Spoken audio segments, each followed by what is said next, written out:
Fantasy Philosophers is brought to you by fantasy-info.com. Location, location, location is a common saying you hear in real estate, and that is definitely the case for Rian Lindell and for really any kicker that we're talking about for fantasy football. Location, location, location, because you can have ability, but man, if you're on a bad team that's just not moving the ball, it's going to hurt your fantasy value. I mean, look at the guy like Josh Brown. I would say one of the best legs, one of my favorite kickers around for fantasy, but the problem is on a horrible team. This is the same with Rian Lindell. Is really, if we look at his field goal conversions, he's actually been pretty darn good the last couple seasons. He had about 30 2 years ago, and he had about 34 PATs. That's not too bad in 2008, okay? But the problem is that the Bills decided to shred their offensive line last offseason, and his PATs dropped from 34 to 24, but he still actually had 28 conversions as a field goal kicker. So that is actually pretty good. But the problem is that I have with Lindell is while he is getting good conversions, those PATs, expect those to maybe even drop more this year. At the same time, the problem is that it's hard to trust a guy on a team that's going to continually be losing. Again, they have bad weather in Buffalo at the end of the season, so you can't like that as you're getting deeper into a season.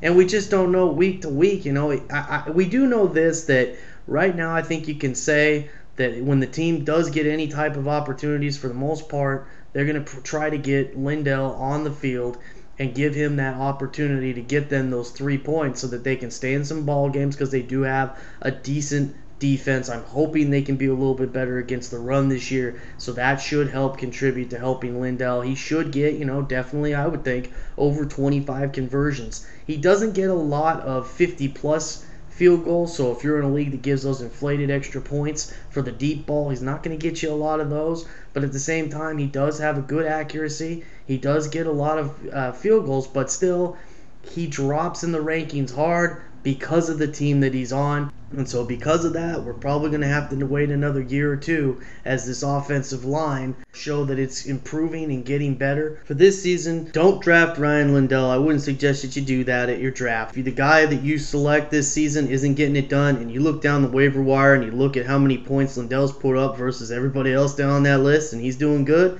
then go with him, because again, at least he's on a team where they're going to let him kick the ball when he gets his opportunities. You know that his conversion rates are good, so you can trust in those things when he gets those opportunities. And if the defense is playing well and they can run the ball and grind out the clock and play in close games, he's going to get more opportunities, and he's going to be a little bit more consistent for your team as we're moving deeper into the year. For more fantasy football information, go to fantasy-info.com and sign up for our free e-newsletter. Good luck in your 2010 Fantasy Football League. As an added bonus, the Fantasy Info guys will include their 5 secret tips for success in fantasy football.